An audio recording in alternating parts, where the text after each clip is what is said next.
Lots more still ahead. You're listening to In the Studio on In-Depth Radio, News Talk 1010.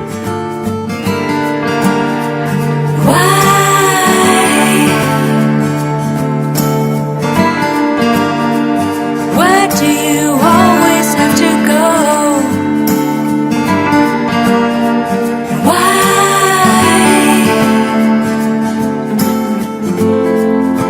And leave me here all alone. This is In the Studio with Bob Reid and Blair Packham on News Talk 1010. Welcome back. Joining us in the studio now, two ladies who've been here separately over the mists of time, back through the mists of time, Blair, I guess, at one time or another, I guess, is what I'm trying to say. Catherine Harrison and Kirsten Jones, both are terrific singer-songwriters who perform at various venues around town, and they write great songs and put out wonderful records. But they come to us today with a different project in mind, and something that I find really, really interesting, and we think has the potential to help a lot of artists. So this project, this initiative is being called Purple Voodoo, which is an awesome name. And since there's a hint of mystery to that, we're going to ask them to spell it out for us. So Catherine, Kirsten, welcome. Thank you. Catherine Thank Harrison, why don't we call on you first? What the hell is Purple Voodoo all about? It's an excellent question. And funny enough, I've heard that question before. So Purple Voodoo had its genesis 12 or 13 years ago when I was working in a makeshift band, and we were putting together some philanthropic concerts, and we just needed a handle to put these concerts under this umbrella. Fast forward to a year ago when I started a consulting business, primarily looking to align creative energies and business practice. And after much deliberation on what I should call it, Purple Voodoo actually seemed to be the best representative symbol of that. Purple being a combination of red and blue, so both passion, logic, calm, hot, right brain, left brain, and voodoo being not a religion per se, but one of the oldest spiritual practices which combines individual accountability, but within the context of responsibility to the community. Well, a lot of thought given to the name, clearly. Yeah. I mean, that's a terrific. There's a lot of layers to that little onion there. Purple onion. But there you go. Change it. Yeah. But Kirsten Jones, what do you do? Well, I'm actually just starting to work with Catherine. We met through friends and quickly became fans of each other and each other's music. And I found out she was working possibly with artists on how to help prioritize their time and their efforts in their career. And often when I hear that, people are involved with the youngsters, the 16-year-olds, and helping them kind of navigate the music business. Sure. And Catherine was interested in working with people who'd kind of been down the road before and had built something. And I thought, this is great because we kind of get stuck sometimes and we don't know where to go next. You may have accomplished some of your goals, and now I'm at home raising 2 kids and trying to be a musician and continue that. So Catherine's kind of helping me through Purple Voodoo build a plan and execute it. May I make a declaration? I'm a mess. And Blair, I am too. Well, this is the thing. Breaking news on In-Depth Radio. I'm disorganized business-wise. I've just suffered through tax preparation season.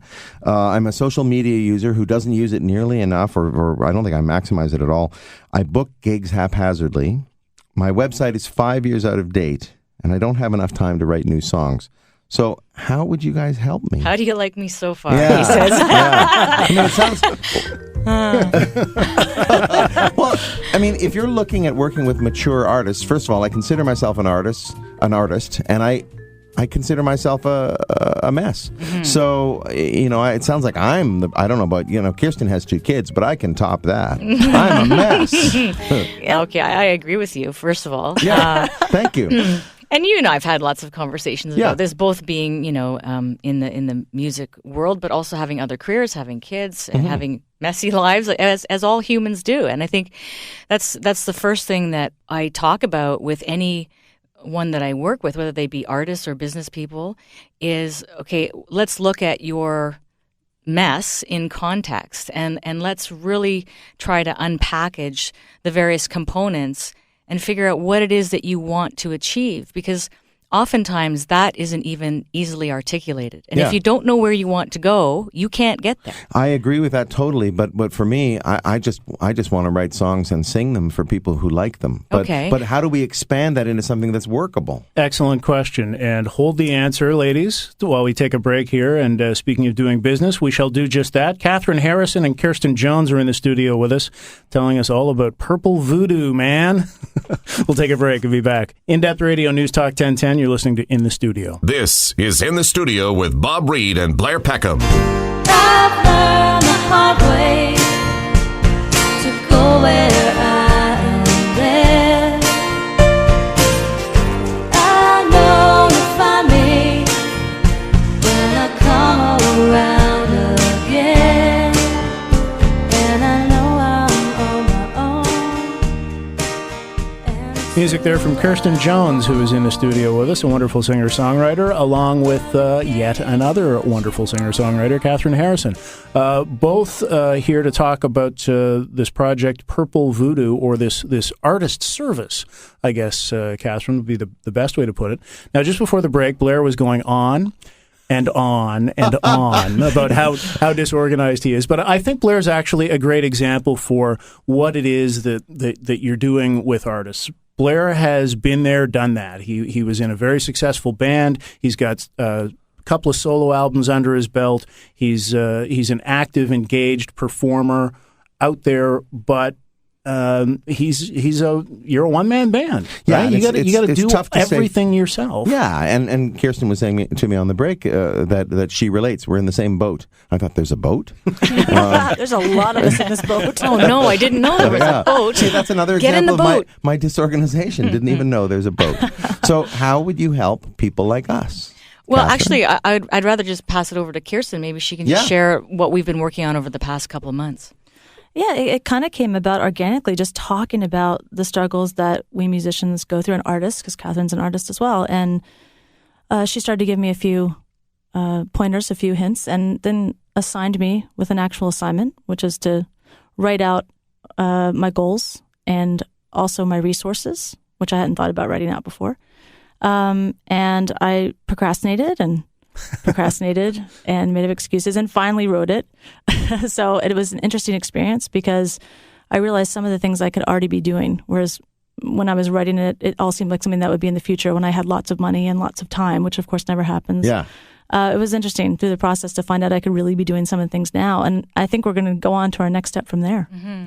And one of the upsides of that exercise that Kirsten was just sharing with me yesterday, actually, was that through that process, there were other items, perhaps other goals and objectives that were uncovered, and she wasn't really even aware that they were important. And so now that's become part of the fold moving forward, right? So without taking the time, as I said, to really articulate what you want and what you already have. This is the cool thing about working with mature artists. I mean, we all have already a series of experiences, of skills, of resources, of networks, of some sort of material. Boxes of CDs. Boxes of CDs and exactly, and other inventory.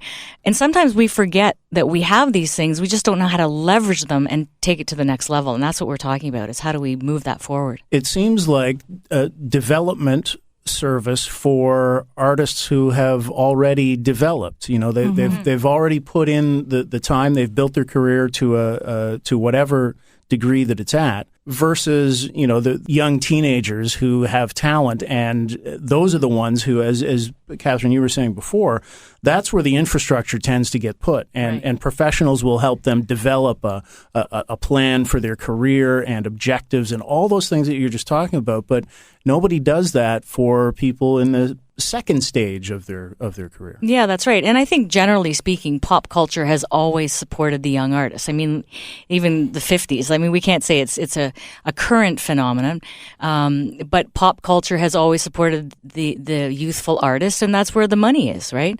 But there is not only an amazing community of mature artists who still have a lot to say, and quite frankly, more interesting things to say, and perhaps in more interesting ways, but an audience that is looking for that and may not know even how to access it, right? Yeah. So we talked about social media very briefly earlier, Blair, but there's a bunch of people I speak with and they think, I don't know how to tweet. I don't know where to find these things. I don't want to go to a gig at 10:30 at night. I don't even, what would I do? I'm already in bed. So how do we actually access that audience who would say, wow, Kirsten's playing a house concert or Catherine's playing this venue and she's on at 7:30?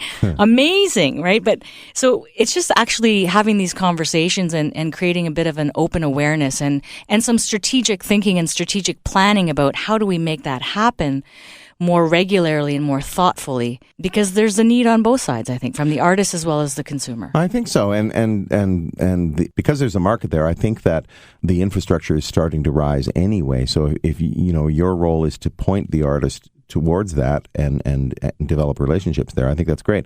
I mean, the house concert thing, there are booking agents that deal in nothing but house concerts across the country, and it is a great thing because you could have that on a Sunday afternoon at 4:00. You could have a beautiful house concert, right? And people do. I've played a few of them. They're really kind of magical. But I think the bulk of the performers still thinks that it's a traditional performing model in bars and playing at 11 o'clock and so forth. The Moonshine Cafe in Oakville, where I live, is a terrific example. And I know both Blair and Kirsten have both played there in the past.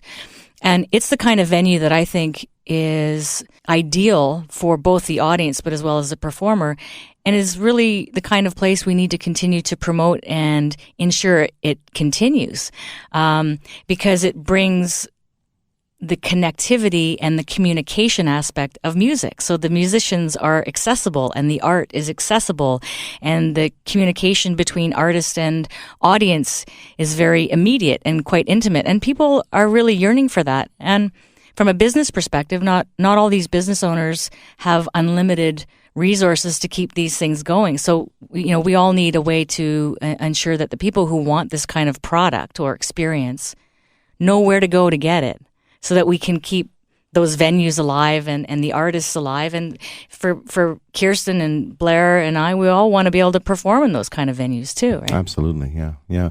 And Kirsten, I want to ask you, so you've gone through the opening stages of this process with Catherine, and it's given you some direction and so forth, but what's the end goal?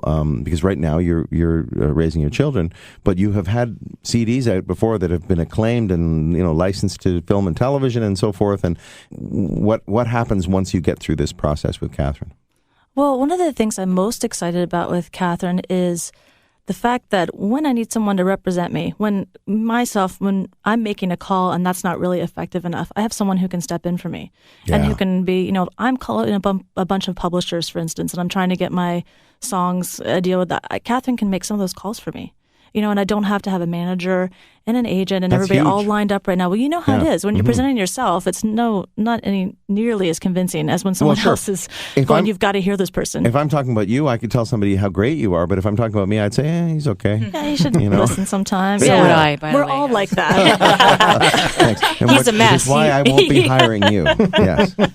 But the other thing I'm excited about is just the day-to-day. I think the challenge is waking up every morning and trying to figure out, well, what am I supposed to do today to get to these goals? So if Catherine can help me segment my days into some actual tasks, that will be hugely helpful. It's almost like, Catherine, you're a life coach for singer-songwriters. I know you're cringing at that, but really, having talked to some life coaches, the difference is you actually know this business, and you actually know what it's like to be an artist, so it's very focused.